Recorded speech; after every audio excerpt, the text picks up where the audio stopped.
가정이 아니라 두 개에 의해서 각각 말씀을 해보시면 되죠. 그러면 그건 적절치 않다고 생각합니다. 제가 답변 드릴게요. 하여튼 헌법과 법률에 따라서 헌재가 현명하게 판단할 거라고 기대하고 있습니다. 네. 김용현 전 장관 서부지법 폭동 일으킨 30명한테 영칭을 보낸 거 기사 보셨죠? 그건 못 봤습니다. 저는. 야, 신문을 진짜 안 보시나 보네. 자, 함께 대통령실에서 그리고 국무위원으로 일을 했는데 이런 폭동 주동자들에게 영칭 보내는 거 합당합니까? 일단은 그 일은 뭐 다시 나서는 안 되는 그런 불행한 사태라고 생각하고 있습니다. 그래서 엄정 대응을 하고 있습니다. 제 질문을 피하시네요. 답변을. 이게 상식적이냐고요. 일국 국방부 장관 국무위원을 함께했던 사람이 폭동범들에게 돈을 보내는데 그게 문제가 없습니까? 아니 의원님 그 어떤 개인한테 영치금을 드린 게 물론 개인적으로 판단할 수는 있지만 제가 권한 대행으로서 국회에 와서 그게 잘했다 잘못했다 말씀드릴 수 있는 상황은 아니지 않습니까? 대통령실의 핵심이었고 국무위원 아니었습니까? 내란의 거의 주동자이고 그구들이 서부지법과 국가인권위 난동에 의해서 헌법재판소 폭동 준비도 공공연하게 선동합니다. 어떻게 대응할 거예요? 국민께서 염려하시는 일이 없도록 최선을 다해서 저희가 대비를 하겠습니다. 뭐 그런 일은 벌어지면 안 됩니다. 네. 어떤 대비를 하실 겁니까?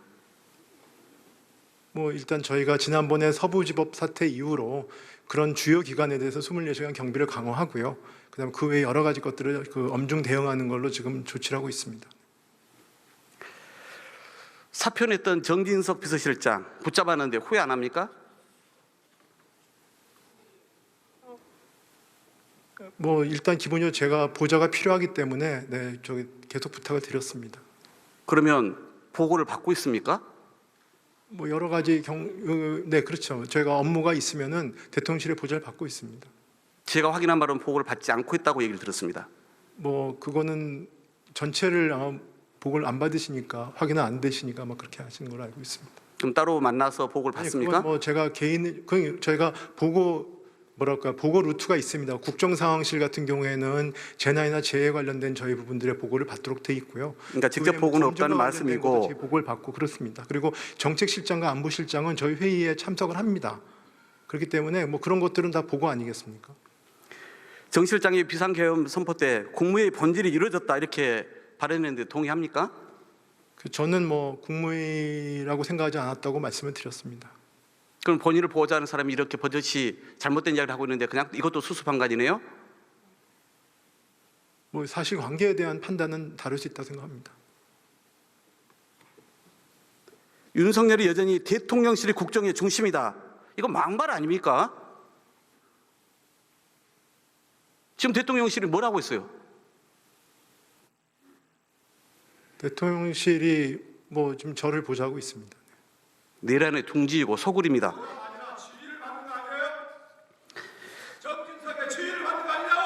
최대행이 주재한 국무회의는 정작 비서실장은 참석도 안 하면서 대통령실 명의로 야당 고발하고 대국민 호소 발표하고 구치소 첫 면회까지 가는데 사전에 보고 받았습니까? 제가 그런 건 보고받지 않습니다. 네. 그냥 비서실이 알아서 하게 그냥 놔두면 됩니까?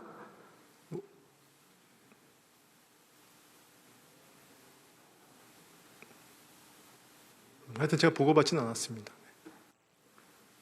하는 일 없이 혈세 축내고 내란 수계에 호위하는 대통령실 정진석 등 정무직들 이제는 정리해야 되지 않습니까? 저 의원님 일단은 좀 대통령실도 헌법과 법률에 따라서 본인들의 직무를 하는 부분이 있습니다. 저한테도 보고를 하고 보좌를 하고 있고 대통령실과 관련된 회의들 안보실 정책실 하고 있습니다. 네, 그만 말씀. 윤석열 중심으로 일한다잖아요. 정진석은 헌법 질서 정상화를 위한 재판관 임명은 매우 소극적이면서 거부권 행사 또 경찰의 고위직 승진 인사에는 매우 적극적인 너무 이율배반적이에요. 논란의 박현수 서울경찰청장 대리 임명 대통령실 요청했습니까? 대행께서 결단을 하신 겁니까? 그건 아닙니다.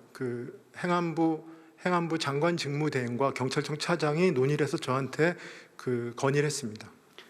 그 건의를 수용했다는 것인데 그러면 검증은 누가 했습니까? 검증 자체는 대통령실에서 했습니다. 그래서 그 검증 결과를 보고받았습니까? 검증 결과의 구체적인 내용은 보고받지 않습니다. 검증 결과가 문제가 있을 경우에만 보고를 받습니다.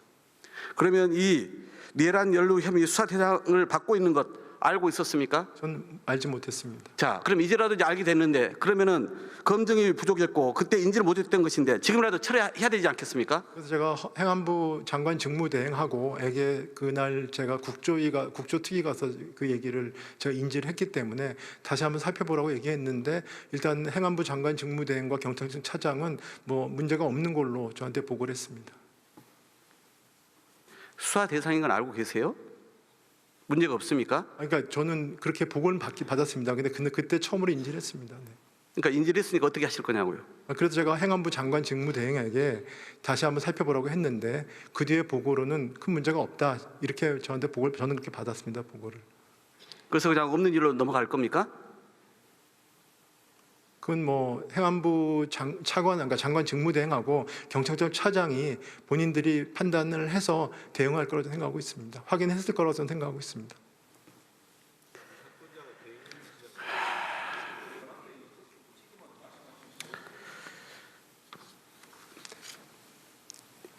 국회 예산 삭감이 비상계엄의 요건이 됩니까?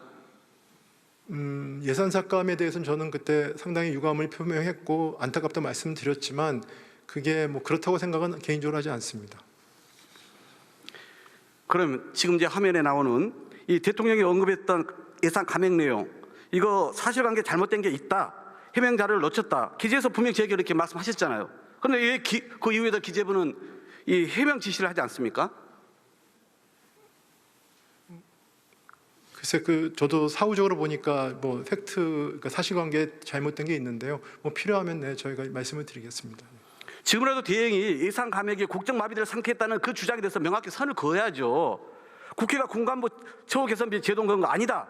아이돌보험 지원 수당 일방 삭감하지 않았다. 이렇게 해명해야 되는 거 아닙니까? 사실 이날 말씀은 전부 다가 아니고 그냥 일부 그렇다는 말씀을 드렸고요. 뭐 그런 부분들이 있으면 그렇게 하겠습니다. 대행이 이전에도 지금도 이걸 바로 안 잡으니까 여전히 윤석열 의원은 예산 삭감 탓에 국정이 마비돼서 무거운 책임감으로 개문했다. 이런 망상과 궤변을 늘어놓고 있는 거 아닙니까? 하여튼 예산 삭감에 대해서 저도 뭐 여러 가지로 안타깝다고 여러 번 말씀을 드리긴 했습니다. 그러다 보니까 광역단체장 여당에서도 야당이 삭감한 예산이 아닌데도 야당 탓을 해요. 중증 외상 수련센터 당초 기재부가 영원으로 편성해 온 거 맞잖아요.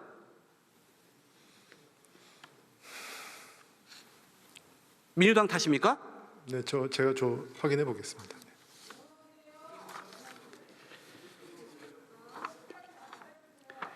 지난 3년간 윤석열 경제 사령탑 역할을 했는데 봅시다. 국가 채무, 재정 적자, 가계 부채 다 늘어났습니다. 화면에 보는 것처럼. 또 물가 환율 급증했습니다. 코스피, 세수, 외환보유고, 실질임금, 일자리 모두 줄었습니다. 그렇지 않아도 시청을 했던 우리 경제가 계엄 한 방에 와르르 무너지고 있습니다. 시가총액 71조 증발했죠. 환율 16년 만에 최고치죠. GDP 감소분 계엄 쇼크로 인해서 6.3조 발생했습니다. GDP 전망치 또 1.8%로 하향 조정했는데 이것도 KDI 해외 IB들은 훨씬 안 좋게 보고 있습니다. 이 심각성을 어떻게 보십니까? 의원님, 계엄에 대해서 경제에 부정적 영향이 커졌다는 것은 저도 당연히 동의를 합니다만 윤석열 정부 3년의 경제 정책에 대해서 저렇게 말씀하시는 건 제가 좀 동의하기도 어렵습니다. 왜냐하면은 윤석열 정부 출범할 때 제가 글로벌 거기 복합 위기였고 그런 부분에서 위기 극복에 공은 분명히 있는 것이고요. 그다음에 아까 뭐 채무 말씀을 하셨는데 가계부채, 그다음에 국가 채무 부분에 있어서 상당 부분 안정적인 관리를 해온 거는 그건 뭐 대내외적으로 평가를 받고 있는 부분입니다. 그래서 그런 부분들에 대한 분명히 평가를 하셔야 될 것 같고요. 다만 그런 과정에서 저희가 내수나 민생이 회복이 더뎠기 때문에 어려움이 지속됐고 이번에 정책 불확실성이 확대됨에 따라서 이런 부분들이 거기다가 또 글로벌 교육 자체의 불확실성이 있었기 때문에 이렇게 맞물려가지고 어려움이 있는 거는 제가 정부 당국으로서 국민들께 송구스럽다고 말씀을 드리고요. 그렇지만 이걸 극복하기 위해서 좀 여러 가지로 좀 최선을 다하고 있습니다. 윤석열 정부 2년 동안 세수펑크 87조 넘었는데 당초 추계도 틀렸고 작년 대추계도 틀렸어요. 2년간 불용액이 65조예요. 아니 총 지출의 3%에서 7%까지 못 쓰는 거 이거야말로 국정마비 아닌가요? 그 부분은 뭐 여러 번 기조에서도 말씀을 드렸습니다만 제가 4년 동안 그러니까 어차피 세수 축에는 많이 늘어나든 줄어들든 세수가 잘못된 것입니다. 그래서 그런 부분에는 오류가 4년 동안 오류가 있어서 저희가 이번에 완전히 처음부터 모든 걸 데이터와 모델을 오픈해서 다시 하겠다고 작년에 말씀을 드렸던 것이고요. 그 다음에 그런 과정에서 저 글로벌 전 모든 세계들이 지금 우리가 여러 가지 그 교육이나 이런 게 불확실성이 커지기 때문에 저희 예측에 있어서 부족했던 점이 있습니다. 그 부분은 저희가 무겁게 받아들이고 그 부분에 대해서 저희가 그 시정을 하고 좀 더 노력을 하겠습니다. 올해 경제 상황도 나쁜데 작년보다 46조를 더 걷어야 되거든요. 자신 있습니까? 이제 작년 10월 기준으로 봤을 때 신개월 기준으로 봤을 때 예정처, 그다음에 뭐 KDI, 뭐 조세원 모두 다 저희가 비슷한 숫자입니다. 다만 그 이후에 내수라든지 이번에 어떤 정치적 불확실성, 그다음에 글로벌 교육의 불확실성이 확대됐기 때문에 이런 부분들은 좀 저희가 감안을 해야 될 것 같습니다. 다만 아직 1월 세수가 나오지도 않았고요. 그렇기 때문에 근데 벌써 10조 세수펑크 얘기 나오고 있지 않습니까? 그거는 뭐 저희가 아직 1월 아직 세수가 나오지 않았기 때문에 지금 말씀드리기 이르다고 생각합니다. 기재에서 제가 책임을 분명히 하방 묻겠습니다. 경직성이 하방 위험이 있습니다. 네. 추경 이제는 국회의장도 여야도 한국은행까지도 다 동의했는데 이제 속도 내야죠. 국정협의회에서 논의하는 거 기본 원칙 논의. 이것도 최상목법입니까? 모든 게 다 여야 협의입니까? 합의입니까? 그럼 국회랑 협의하자는 게 제가 뭐 이게 동의하지 않으십니까? 내수 회복, 취약계층 지원, 국가전략사업 지원 이거 여야가 다 뜻을 같이 하잖아요. 다 밥을 떠줘야 됩니까? 기재부가 그거 하라고 월급 받는 거 아니에요? 아니 지금 국회 그래서 예산은 일단 기본적으로 국회에서 통과 뭐 저희가 편성을 해야 되지만 국회에서 거기 통과가 돼야 되지 않겠습니까? 그리고 지금 편성을 해서 제출해야 통과를 하죠. 그러니까요. 근데 왜 자기들 할 일을 안 하면서 이렇게 책임을 떠넘기냐고요? 기본 원칙에 대해서는 지금 국회의장께서 국정협의회를 갖다가 그 제안해 주셨기 때문에 그 틀에서 저희가 논의를 하자는 것입니다. 네. 그러면 나머지 예결위는 다 소용도 없습니까? 끝까지 편성해서 안 내놓을 거예요? 아니 거기서 기본 원칙을 정해. 기본 원칙은 다 네. 합의가 됐고 나머지 여당이 더 좋은 안을 내놓으면 우리가 기본 원칙은 아직 합의가 안 있다니까요. 됐습니다. 논의조차 되지 않았습니다. 내일이라도 당장 여당에게 당정 요청하십시오. 민주당은 오늘 안 내놓지 않았습니까? 보셨어요? 네, 하여튼 일단은 제가 아마 곧 국정협의가 있을 것 같습니다. 논의를 하겠습니다. 계속 미루면요 다른 정책 의도가 있다고 볼 수밖에 없습니다. 그러면 추경 규모가 성장률 2%대로 원목시키려면 얼마나 돼야 됩니까? 그 부분은 저희가 뭐 경제 성장에 대한 평가, 그 다음에 또 어차피 저렇게 되면 국채 발행을 해야 되지 않겠습니까? 그렇게 되면 우리 신용도 이슈가 있기 때문에 그런 부분을 같이 평가해야 된다고 생각합니다. 그리고 무엇보다 중요한 거는 추경을 하려면 추경의 목적과 그 사업이라고 생각합니다. 거기에 대한 기본 원칙이 합의되어야 된다고 생각하고 있습니다.